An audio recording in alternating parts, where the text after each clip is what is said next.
It's time to meet the people behind Akin Foods, Pakistan's first soya milk producing company.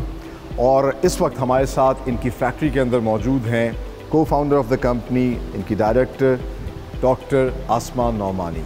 अस्सलाम वालेकुम, कैसे हैं आप? ठीक ठाक, अल्हम्दुलिल्लाह। आप सुनाएं कैसे? अल्हम्दुलिल्लाह, अल्लाह करम।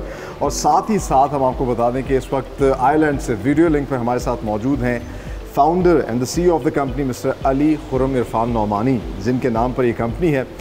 तो जिस तरह कहते हैं लेडीज़ फर्स्ट, सबसे पहले आपसे आगाज़ करते हैं। बताइएगा हमारे नाज़रीन को डेयरी प्रोडक्ट्स का, बेसिकली आपका डेयरी जो मिल्क है उसका एक सब्स्टिट्यूट या ऑल्टरनेट है। अगर हम देखें वो इजीली अवेलेबल है, वो चीप है, लेकिन ये क्या वजह है कि वेस्ट में जो है सोया मिल्क और इसकी जो प्रोडक्ट्स हैं उनको इतनी अहमियत दी जाती है? देखिए, ये अभी रिसेंटली कुछ सालों से ये चीज़ जो है बहुत ज़्यादा कॉमन हो गई है, और उसकी वजह ये है कि जो हमारा डेयरी मिल्क है उसके अंदर बहुत सी बीमारियां भी हैं लोगों के लिए। ख़ास तौर पे जैसे अगर कोई रीनल प्रॉब्लम है, किडनी का प्रॉब्लम है, किसी को लिवर का प्रॉब्लम है, तो उन बेचारे लोगों के लिए बड़ी रिस्ट्रिक्टेड हो जाती है प्रोटीन, एनिमल प्रोटीन, यानी कि वो मीट नहीं ले सकते हैं, वो इवन के दूध भी नहीं ले सकते क्योंकि दूध में जो प्रोटीन है वो एनिमल प्रोटीन है।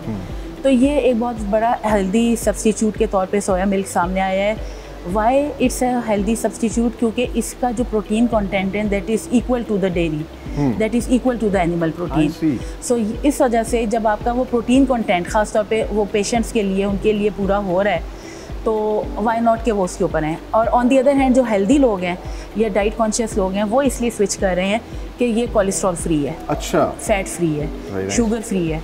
जो लोग बड़े ज़्यादा डाइट कॉन्शियस हैं तो वो नॉर्मल लोग जो हैं वो भी स्विच कर रहे हैं। पाकिस्तान में तो मेरे ख्याल से डायबिटीज़ और ब्लड प्रेशर तो हर घर में है, हर घर में। तो इसका मतलब है कि ये सब लोगों के लिए ज़्यादा हेल्दी है। ये ज़्यादा हेल्दी है क्योंकि देखें जो डायबिटिक्स हैं, ज़ाहिर है जो आपका नॉर्मल डेयरी है उसमें भी कुछ ना कुछ शुगर है, ठीक है, लेकिन ये जो है ना ये 0% शुगर है इसके अंदर। तो डायबिटिक्स तो बड़े आराम से जो इसका ओरिजिनल फ्लेवर है वो आराम से यूज़ कर सकते हैं, जस्ट एज नॉर्मल मिल्क। अपनी चाय भी बना सकते हैं, अपनी सीरियल्स में भी यूज़ कर सकते हैं, इवन अगर वो दही इसका बनाना चाहें वो भी बना सकते हैं। तो उनके लिए एक बहुत अच्छी हेल्दी ऑप्शन है। सो अली खुर्रम इरफान नौमानी साहब क्योंकि दूर बैठे हैं, आयरलैंड में हैं, तो सबसे पहले उनसे ही बात का आगाज़ करते हैं। अली नौमानी साहब, ये बताइएगा सोया मिल्क जो है ये पाकिस्तान में प्रोड्यूस करने का आइडिया कैसे आपके जहन में आया? How did you get in the business? जब पहली वेव आई कोरोना की तो उस ज़माने में मैं भी इस डिज़ीज़ का शिकार हो गया और मैं अपने आप को आइसोलेशन में कर लिया था। उस आइसोलेशन के दौरान मेरे पास सोचने का टाइम मिला अल्लाह की तरफ से, कुदरत की तरफ से। जब मुझे ये वक़्त मिला तो मैंने उस दौरान ये फ़ैसला किया कि हमें इंसानी फ़लाह बहबूद के लिए कोई ना कोई ऐसा इक़दाम उठाना चाहिए। और जो दूध है हमारे माशरे में, जो कि एक बहुत ही प्रॉब्लमेटिक अंसर बनता चला जा रहा है, और हमें बहुत दुख होता है इस चीज़ का कि हम लोग जो कि डेयरी को बहुत गलत तरीके से उसका इस्तेमाल करते हैं। बच्चों की नशोनुमा के लिए ये बहुत इम्पोर्टेंट है, लेकिन अनफॉर्चुनेटली बदकिस्मती कह लें पाकिस्तान की, हम लोगों की, कि हम लोग इस दूध से सही तरीके से मुस्तफ़ीद नहीं हो पा रहे। तो उसी वक्त मेरे जहन में ये आइडिया आया कि हम किस तरीके से हम अपनी नस्ल को, बच्चों को जिनको नशोनुमा के लिए ये दूध बहुत ज़रूरी है, हम कोई ऐसा प्रोडक्ट दें जो कि उनकी रिक्वायरमेंट को पूरा कर सके। तो इस चीज़ को मद्देनज़र रखते हुए मैंने जब इस पर सोचो विचार की और तहकीक की तो मेरे जहन में ये आइडिया आया और मैंने इस चीज़ को भांपा के सोया बीन से जो दूध प्रोड्यूस किया जाता है ये इंसानी सेहत के लिए फ़ायदेमंद है, बच्चों के लिए फ़ायदेमंद है, और उन सब लोगों के लिए फ़ायदेमंद है जो लोग दूध की रिक्वायरमेंट को अपने बॉडी में लेते हैं। चाइना में और हमारे हमसाया मुल्क इंडिया में, फार ईस्ट में, यूरोप में, अमेरिका में, कनाडा में ये दूध बहुत पिया जाता है।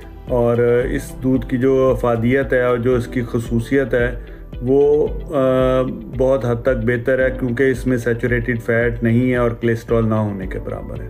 टू मी मैं तो यही कहूँगी कि लोगों को ज़रूर नई चीज़ की तरफ जाना चाहिए, ट्राई करना चाहिए। वाई नॉट के जब सारी दुनिया इसके ऊपर स्विच कर रही है तो वाई नॉट के हमारे यहाँ पे बच्चों को जो है ये ऑप्शन दी जाए, लोगों को दी जाए, पेशेंट्स को दी जाए।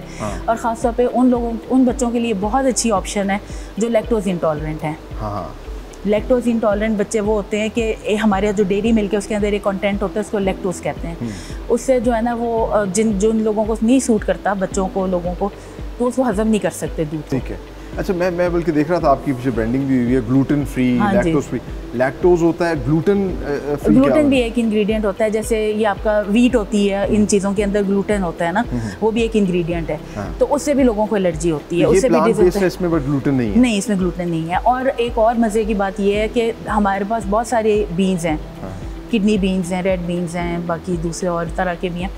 उनके अंदर आपके ज़्यादा से ज़्यादा प्रोटीन मिलेगी भी तो तकरीबन आई थिंक 30-40% मिलेगी। अच्छा। लेकिन ये जो सोयाबीन है, this is the only legume कि जिसमें 100% प्रोटीन है, इक्वल्स टू एनिमल प्रोटीन। ठीक है, एग्जैक्टली, आप बिल्कुल सही कह रही हैं।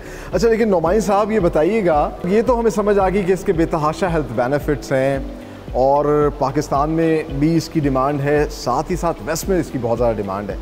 लेकिन मुझे ये बताइएगा, थोड़ा कुछ स्टैट्स की तरफ आते हैं, कितना पोटेंशियल आप देखते हैं पाकिस्तान में है, हम कितना इससे ज़र मुबादला कमा सकते हैं? एक पाकिस्तान के अंदर जो सबसे अच्छी चीज़ है कि यहाँ का जो आबो हवा और जो इसकी नशोनुमा है, वो 2 फसलें साल में ली जा सकती हैं और इंटरक्रॉपिंग भी की जा सकती है इस फसल की, जिसके ऊपर पाकिस्तानी साइंसदानों ने काफ़ी हद तक काम कंप्लीट कर लिया और अब हम लोग ये किसानों को इंट्रोड्यूस कराने के लिए देने वाले हैं। ज़रूरी university Faisalabad, NARC, national research council Pakistan की, और इसके अलावा मुख्तलिफ और अदारे जो उनसे मिल के किसानों को इस चीज़ के ऊपर मरगूब करने की कोशिश कर रहे हैं कि वो इस फसल को भी काश्त करें और इससे ज़र मुबादला जो हम बाहर भेज रहे हैं वो हम बचा सकें। अच्छा, सोयाबीन से सोया मिल्क और मल्टीपल प्रोडक्ट्स तो आप बना रहे हैं, लेकिन इसके अलावा क्या इसका ऑयल भी एक्सट्रैक्ट कर रहे हैं या और कुछ चीज़ें बना रहे हैं? बिल्कुल बिल्कुल, हम इसका ऑयल भी एक्सट्रैक्ट कर रहे हैं और ये बेसिकली कोल्ड प्रेस्ड ऑयल होता है जो कि डायरेक्ट आप सीड से जो है एक्सट्रैक्ट आउट करते हैं। इसके अलावा सोयाबीन ऑयल के अलावा हम मस्टर्ड ऑयल, अच्छा, और जो सनफ्लावर ऑयल, ये भी हम कर रहे हैं और ये बिल्कुल ऑर्गेनिक है।